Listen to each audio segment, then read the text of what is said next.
Hey everyone, welcome back to TLC Uncovered, the only channel that goes beyond the headlines and reveals the stories the network never wanted you to see. Today we're focusing on the quiet arc of a woman who began it all, yet was nearly erased from her own legacy, Meri Brown. For years she was seen as the background figure, the loyal believer who stayed even as everything she helped build started to fall apart. But what if that's not the full story? What if behind every awkward smile and hesitant glance there was something else, a plan, a slow journey toward redemption? Look closely at that final interview still. The eyes, the posture. That isn't resignation. It's resolve. Something changed that day. People who were on set say this wasn't just another interview. It was Meri's final statement, recorded privately after filming ended and never intended for broadcast. What she said, and the calm power in her voice, left even the production team silent. Over the past few weeks, we've pieced together that moment from crew notes and recollections. What emerges isn't a confession, it's a declaration. A woman reclaiming her identity after being written out of her own story. Before we step inside that moment, think about this: Meri's voice was always there, it was just edited down until it disappeared. This time, we're letting it play in full. When the final reunion wrapped, the lights were being turned off, cables were being packed away. Cody had already left. Christine chose not to come. Janelle filmed her segment and slipped quietly out. Meri lingered. She stood near the backdrop, holding a small notebook, turning its pages. A producer asked if she was ready to leave. She paused, then said softly, "Can I say something?" Just for the record. That single line changed everything. The cameras were powered back on. No script, no direction, just her standing under one light, face calm, voice steady. For 17 minutes Meri spoke. Not as a reality TV character, not as a wife, but as a woman finally telling her own story. When she finished, no one clapped. The only sound in the room was the soft buzz of the lights cooling. One cameraman whispered to another, "That wasn't an interview. That was a goodbye." But goodbye to what? Her marriage? Her faith? Or the illusion the show had built around her? Next, we'll uncover the first lines of that private statement, reconstructed from notes taken that day. And when you hear what she said first, you'll realize this was never a story about loss. It was about freedom. The cameras were rolling again. The crew had gone quiet, not wanting to break whatever spell had just taken hold. Meri took a deep breath, looked down at the notebook in her hands, and began to speak. Her voice was steady, low, deliberate. "I don't think people ever saw me," she said. "They saw what they wanted to see. A woman too weak to leave, too proud to admit it was over. But that's not who I was. That's not who I am." The room stayed completely still. You could hear the creak of a light stand in the corner. "I stayed because I believed in something bigger than a marriage," she continued. "I believed in the promise we all made. I thought if I held it together long enough, maybe the rest of them would remember why we started. But you can't hold something together that no one else is holding with you." She paused, eyes focused somewhere just past the camera lens. "People say I was loyal to Cody," she said softly. "But the truth is, I was loyal to an idea of us that died a long time ago." According to one sound tech on set, that was the moment a producer quietly mouthed, "Oh my God." This wasn't the Meri the audience was used to. This wasn't the uncertain, quiet woman fumbling for the right words. This was something different, measured, clear, final. She went on. "I used to think leaving would make me a failure. That if I walked away, I'd be proving everyone right, that I couldn't handle plural marriage, that I wasn't strong enough. But I see it differently now. Sometimes staying too long is its own kind of weakness." Another pause. The lights buzzed faintly. "I loved him," she said, "and I loved all of them. But love doesn't mean you stop loving yourself." There was no bitterness in her tone. No anger. Just truth, a quiet, precise, almost gentle. Then she smiled, a small one, the kind that comes with acceptance. "I used to think I was the problem," she said. "That if I changed enough, it would fix us. But all it did was make me disappear. And I'm done disappearing." One of the camera operators later described it as the most human moment he'd ever filmed. "She wasn't acting," he said. "It was like she was closing a book she'd been trapped inside. When Meri finished speaking, she set the notebook down on the chair beside her. "I don't hate anyone," she said. "I just don't want to live in someone else's story anymore." She took another breath. "If they need me to be the villain, I can live with that. But I won't live without myself again." And with that, she looked directly at the lens, the same lens that had watched her cry, wait, and hope for years. The final words of that segment, words that never made it to air, were simple. "Tell them I'm fine," she said. "And tell them I'm free." The recording light blinked off. The crew stayed silent. Nobody moved for almost a full minute. Later, one producer would call it the moment the entire show lost its center. But in truth, that was the moment Meri found hers. After that recording ended, something strange happened. The footage vanished. It wasn't lost, exactly, just quietly labeled, archived, and moved into a private drive marked unused interviews. Only a few people inside production knew where it was. According to one editor, the decision came fast. Within 24 hours of filming, producers met with executives to review all the reunion footage. They watched Meri's 17-minute statement in silence. Then someone said, "We can't air this. It changes everything." The tone was too final, too real. It wasn't the kind of emotion the network could package into a teaser or a mid-season cliffhanger. It was closure. And closure, in television, doesn't sell. The file was logged, timestamped, and shelved. Officially, it was cut for runtime limitations. Unofficially, it was buried because it didn't fit the story they were still trying to tell, the story of a woman hanging on, not a woman walking away. Weeks later, when post-production started, the editing team pieced together the final reunion episode. Meri's raw honesty was replaced by short reaction shots, a few generic comments, and a voiceover about moving forward. But the people who were in that room remembered. One assistant editor described opening the raw footage months later while organizing archives. "She looked straight at the camera," he said, "and it didn't feel like she was talking to Cody or the other wives. It felt like she was talking to us, the viewers who kept waiting for her to break." She didn't break. She walked out. Inside the control booth that day, after the tape stopped rolling, Meri had stayed behind for a moment. She gathered her notebook, zipped her bag, and thanked the crew. One of them asked if she was sure she didn't want to do a second take. She smiled politely and said, "No. Once is enough." Then she walked out of the studio, down the narrow hallway lined with framed photos of the family, and out into the parking lot. That was the last time she stood in front of the show's cameras. In the weeks that followed, insiders say she stopped responding to calls from producers. Contracts were quietly updated, and new cast documents no longer listed her as a primary subject. To the public, it looked like another quiet exit. To those who knew, it was the final act of control she'd ever needed to take. And yet, even though the footage never aired, fragments of it lingered, phrases repeated by crew members, short clips traded between editors. One small piece, just 4 seconds long, became something of a legend inside the editing room. It was the moment right after she said her final line, when the red recording light blinked off. Meri blinked, exhaled, and under her breath said something the microphone still picked up. "Now it's done," she whispered.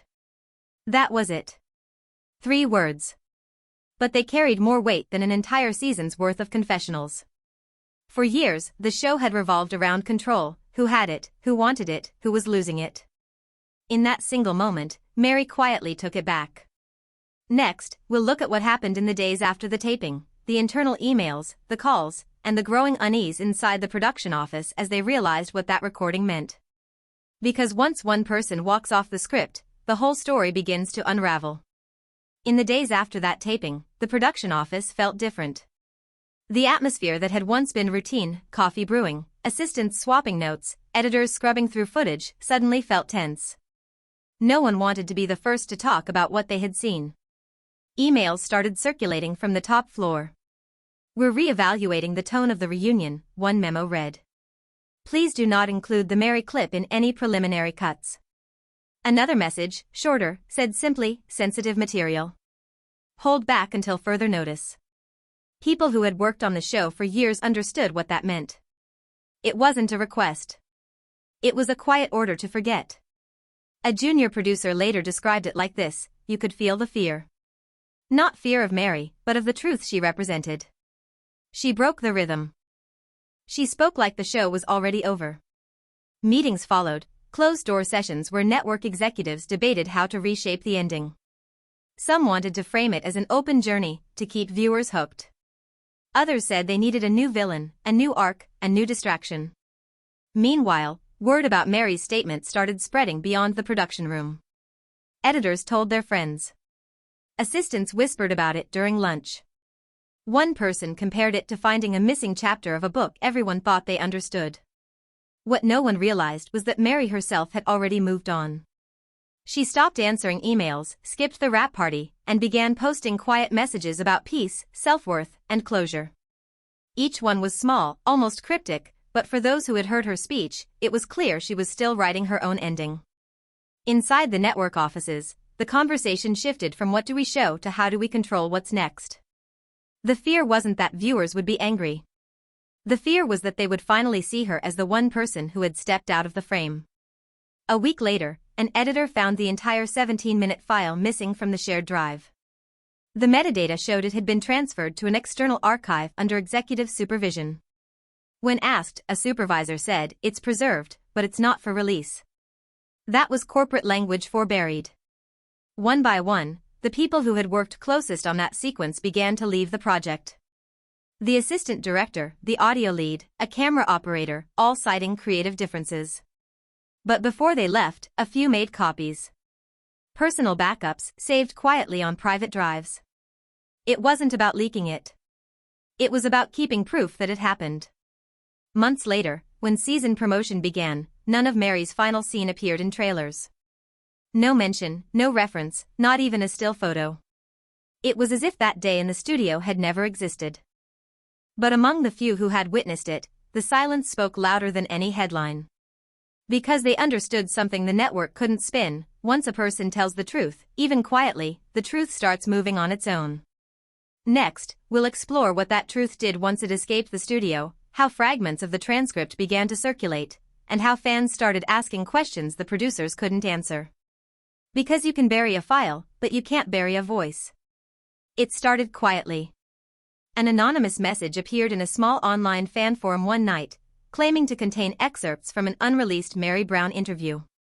The post was short, just a few paragraphs, but the tone felt unmistakably real. At first, no one believed it. The internet is full of fake leaks, of fan fiction dressed up as scandal. But this was different. The phrasing, the pauses, the rhythm of the sentences, it sounded exactly like her. "I stayed until I forgot the sound of my own laugh," one line read. "And when I finally remembered it, I knew I was ready to leave." The post spread quickly. Within hours, screenshots were circulating across social media. People were asking the same question: is this the real transcript? Inside the network offices, panic followed. Phone calls. Emails. Damage control meetings. Someone from legal sent a directive to the show's PR team: do not confirm or deny. Keep all messaging neutral. But it was too late. The internet had already decided it was authentic. Fans began quoting the leaked lines under clips of old episodes, rewriting Meri's on-screen story in real time. The audience that once saw her as a passive figure was now seeing her as something else entirely, a woman who quietly outlasted everyone who doubted her. One of the editors, still under a non-disclosure agreement, later admitted anonymously, "When I read the leak, I recognized my own timecode marks. It was real." A few days later, another fragment appeared online, this time an audio clip, low quality, a few seconds long. You could hear the faint hum of studio lights, the soft tap of Meri flipping through her notebook. Then her voice: "I thought silence would make me invisible. But it made me stronger." That one line went viral. Within 48 hours, it was clipped, remixed, quoted in captions, even used in motivational videos across TikTok. The phrase became a symbol, 5 words that summed up a decade of struggle. The network tried to spin it. Press releases mentioned fan misunderstanding. Comment sections were quietly moderated. But something had shifted. The audience had already rewritten the narrative for them. And while the leak forced executives to close ranks, something else began happening behind the scenes. Crew members who had worked with Meri started reaching out to her privately. A sound technician sent her a message that simply said, "You were right." They didn't want truth. They wanted tension. She never responded, but he said the message showed as seen. Weeks later, Meri posted a single photo on social media, a sunrise over a quiet field, no caption. But those who followed her closely knew exactly what it meant.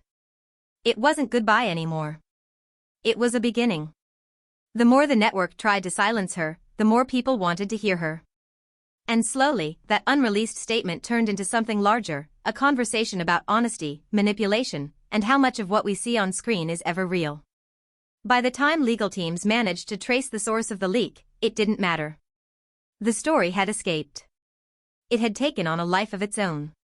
Next, we'll look at what happened when Meri finally spoke again, not in a studio, not for a show, but on her own terms. Because when someone finds their voice after being silenced, it doesn't sound like revenge. It sounds like freedom. Months passed before Meri said anything publicly. The internet had already turned her leaked words into a movement. Thousands of posts, comments, and videos were flooding every corner of social media. People were calling it the redemption speech. But through all of it, she stayed silent. No interviews, no clarifications, no denials. Just silence, steady and deliberate. And then one morning, without warning, she posted a video. No production crew. No lighting. Just her phone propped on a table, sunlight spilling across the frame. The title was simple, "A few words before I move on." The clip opened with a breath. Not dramatic, not rehearsed. Just a breath. "I know there's been a lot said," she began. "Some of it true, some of it not. But the only thing I ever really wanted was peace." Her tone wasn't defensive. It wasn't even emotional. It was calm, like someone who had already made peace with everything. She looked directly into the camera.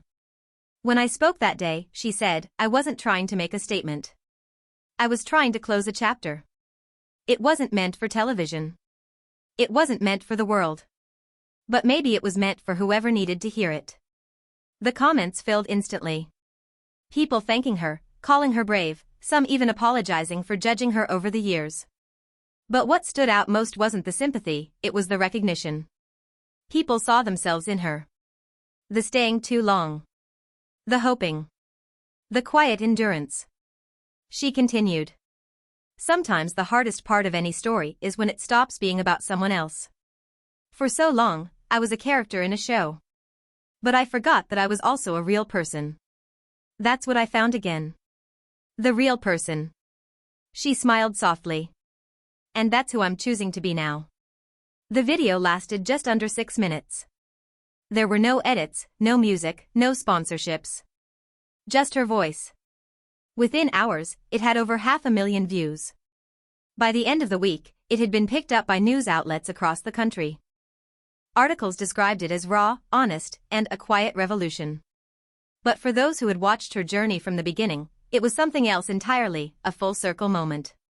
The woman who once seemed trapped by her silence had turned that silence into her weapon. One former producer said later, "We spent years trying to create a story arc for her, but she did it herself. Better than we ever could."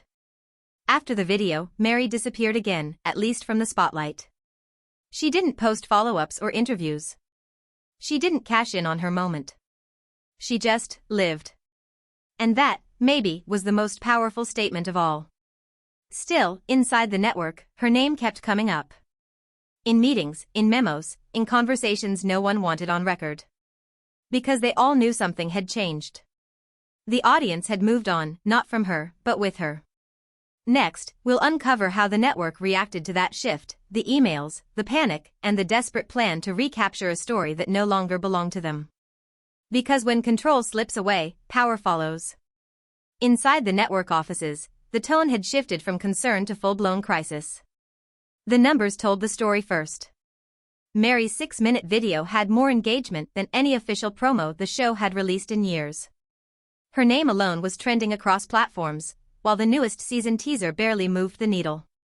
Emails started piling up. Words like brand risk, public perception, and message control appeared in subject lines. Meetings were called at all hours. What they couldn't admit out loud was simple: they no longer controlled the narrative. One executive put it bluntly in a leaked memo, "She's telling the story better than we are."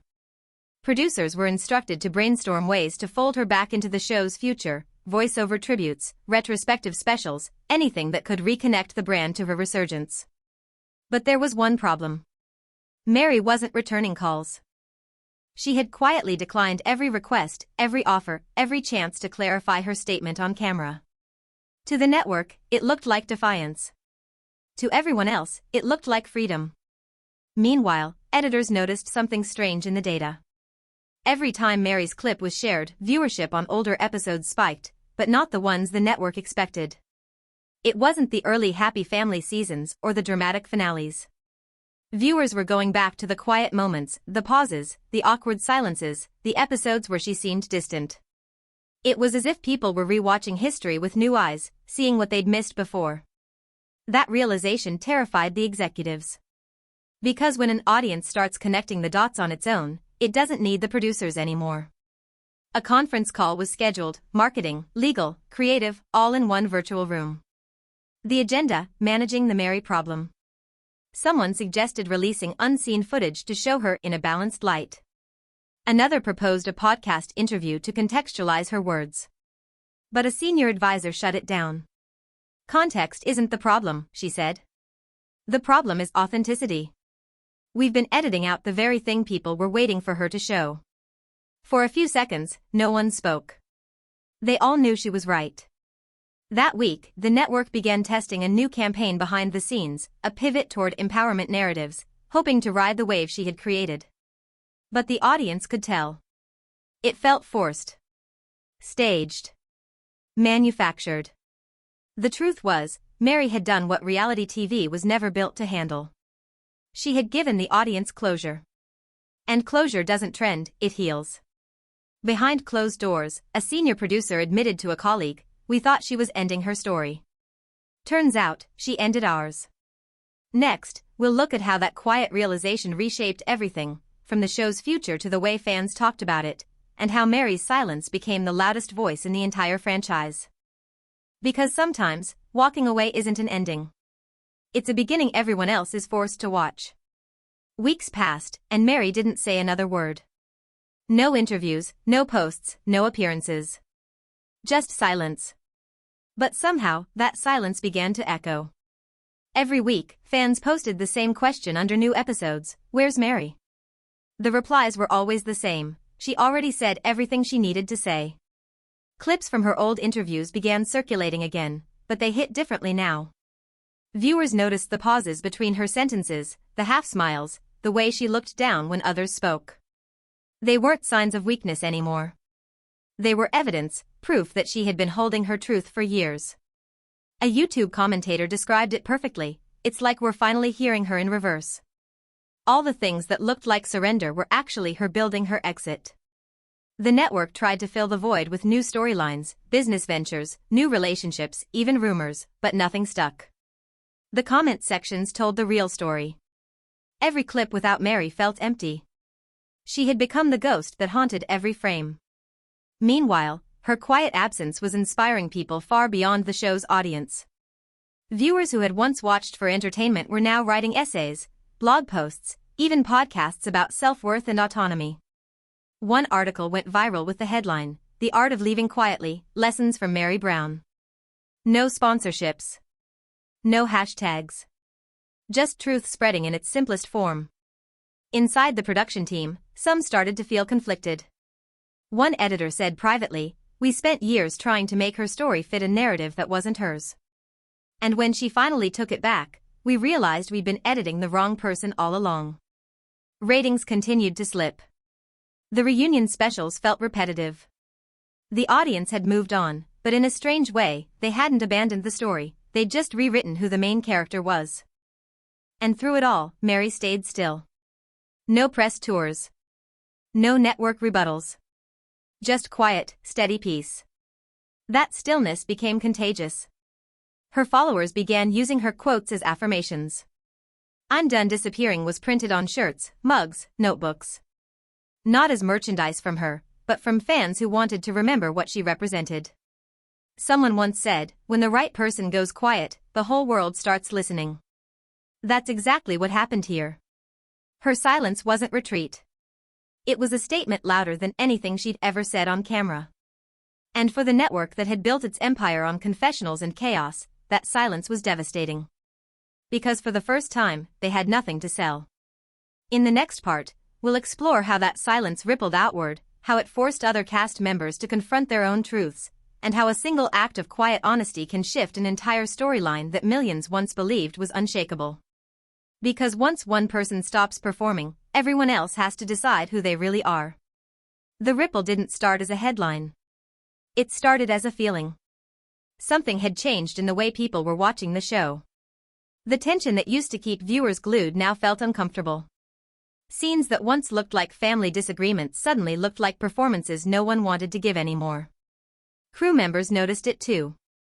On set, conversations were shorter, more cautious. The laughter felt forced. Someone described it as the echo left when the truth walks out of the room. Then came the first real shift. Christine, already finding her own voice, began hinting in interviews that Meri's words had stayed with her. "When one of us speaks our truth," she said during a podcast appearance, "it gives everyone else permission to do the same." That single sentence was replayed thousands of times online. Soon after, Janelle posted a quote that fans instantly linked back to Meri's statement. It read, "Peace doesn't always come with explanation." No tags, no context, but it didn't need any. The message was clear. Even Robin, usually silent outside the show, began to falter in public appearances.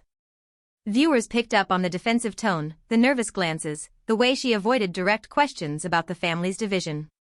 Without realizing it, she was confirming what everyone already knew: the center had collapsed. And at the heart of that collapse was Meri's quiet truth. Fans began referring to it as the shift. It wasn't about who was right or wrong anymore. It was about authenticity. People weren't watching for drama, they were watching for honesty. And the only one who had truly given it to them was the one who had walked away. The network, still trying to steer the narrative, planned another reunion. They wanted closure. But the calls went unanswered. Meri didn't return, Christine refused, and Janelle agreed only on the condition that she could speak freely. The reunion never happened. Instead, viewers turned to fan-made documentaries, re-edit clips, and independent podcasts. Each one focused on the same theme: how a single act of truth-telling had dismantled a franchise built on performance. An industry analyst later said, "What happened with Meri changed how reality TV handles authenticity. You can't script real closure, and once an audience sees it, they stop believing in the rest." Behind the scenes, a quiet acknowledgement spread through the crew. The story that had once belonged to producers now belonged to the audience, and to the woman who had walked away first.